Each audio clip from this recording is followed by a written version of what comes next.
ছোটবেলায় পড়াশোনার পাশাপাশি কে এনে রং তুলি দিয়ে আঁকার খাতায় সাদা পাতাগুলোকে রঙিন করিনি আমরা। বাড়ি, ঘর, পাহাড়, নদী থেকে ফিগার পেন্টিং বা দেবদেবীর ছবি, কোনো ঘটনা কিংবা কিছু অ্যাবস্ট্রাক্ট পিকচার, যার যেটা পছন্দ সেটাই ফুটিয়ে তুলতাম নিজেদের ড্রয়িং বুকে। বর্ণিকার পঞ্চম আর্ট এক্সিবিশন যেন মনে করিয়ে দিল সেই ছোটবেলার কথা। চোখের সামনে কত সুন্দর সুন্দর ছবি আইসিসিআর এর দেওয়াল জুড়ে। শহরে শীতের আগমন করতেই ঋতু বদলকে স্বাগত জানিয়ে সম্প্রতি আইসিসিআর এর বেঙ্গল গ্যালারিতে পঞ্চম আর্ট এক্সিবিশনের আয়োজন করেছিল বর্ণিকা, স্ট্রোকস অফ উইন্টার। দরজা দিয়ে ভেতরে ঢুকতেই হস্তশিল্পের দুটি স্টল, হাতে বানানো জুয়েলারি থেকে ম্যাগনেট, শোপিস, আরো কত কি। আর দেওয়াল জুড়ে টাঙানো সুন্দর সুন্দর সব ছবি।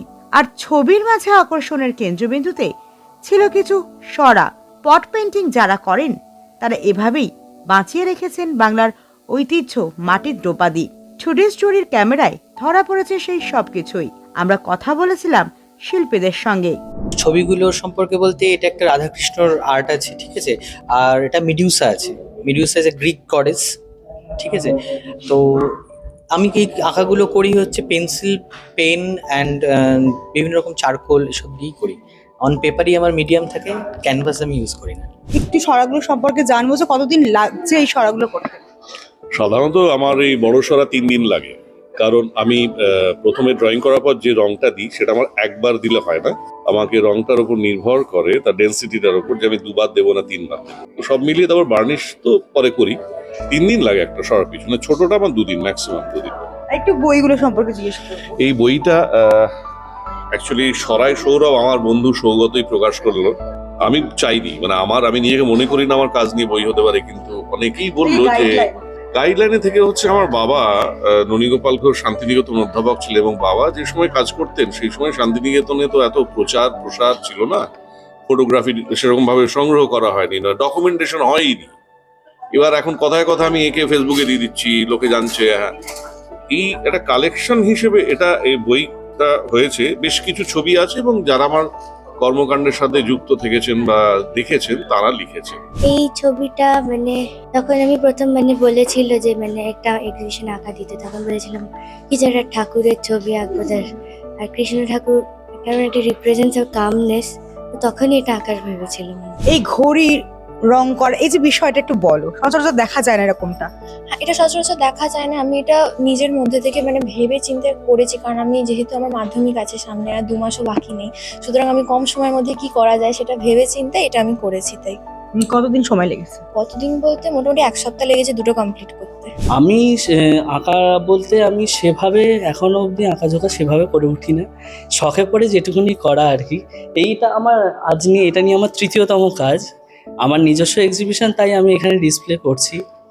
আমার বেসিক্যাল থিমটা আঁকাটার মধ্যে যেটা আছে একটু মেডিটেশন বেস, যার জন্য নিজেকে কেন্দ্রিত করার জন্য। আর লোটাসটা আমার নিজের খুব ব্যক্তিগতভাবে পছন্দের একটি ফুল, তা যার জন্য আমি প্রত্যেকটা আমার এখনো অবধি যে কটা ছবি করেছি প্রত্যেকটাতেই লোটাসটা আমার একটু কমন ফ্যাক্টর হিসেবেই থেকেছে।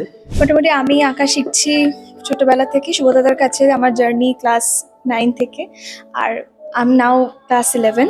তো এগুলো করতে মোটামুটি টাইম লাগে, উইকে 2-3 বার বসতে পারি আঁকা নিয়ে। মোটামুটি এটা করতে 2 to 3 উইকস, এটা করতেও 2 to 3 উইকস, পড়াশোনা সব কিছুর মধ্যে।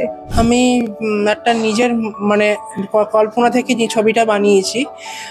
তো এটা একটা কি বলবো, একটা মেয়েকে বসিয়ে প্রাকৃতিক সৌন্দর্যটা যাতে ফোটানো যায়, যতটা ফোটানো, সেটাই আমি একটা দেখানোর চেষ্টা করেছি। এটা দুর্গা মায়ের ফটো। একটু মিডিয়ামগুলো সম্পর্কে জিজ্ঞেস করো। ওটাই অ্যাক্রিলিক দিয়ে করা, অ্যাক্রিলিক কালার। এটা একটা পেপারের ওপর করা, এটা ক্যানভাস বোর্ডের ওপর করা। কতদিন সময় লেগেছে? মোটামুটি এটা দুটোই 15 দিন 20 দিন করে একটা সময় লেগেছে পুরো। একজন সেই রাজাদের সময় একজন নাচ করতো, আর রানীরা ওপর থেকে দেখতো। রানীতে তখন নিচে দাঁড়িয়ে দেখার কোনো অপশন ছিল না, তো ওপরে রানী আর রানী সখীরা, সিপাহীরা দাঁড়িয়ে আছে, রানী দেখছেন এবং নিচে উনি নাচছেন। একেবারে কি স্বপ্নের দুনিয়া থেকে কনসেপ্টে আসছে? না, এটা পুরনো দিয়ে যেরকম নাচ হতো ওই কনসেপ্টটা, রাজরাজকীয় ব্যাপার। হ্যাঁ। শীতের শহরে দারুণ একটি প্রদর্শনী উপহার দিল বর্ণিকা। 3 দিনের এই প্রদর্শনী যথেষ্ট সাড়া ফেলেছে মানুষের মধ্যে। এভাবেই সামনের দিকে দীর্ঘ পথ এগিয়ে চলুক বর্ণিকা আর উৎসাহিত করুক শিল্পীদের। পল্লবী সান্যালের প্রতিবেদন।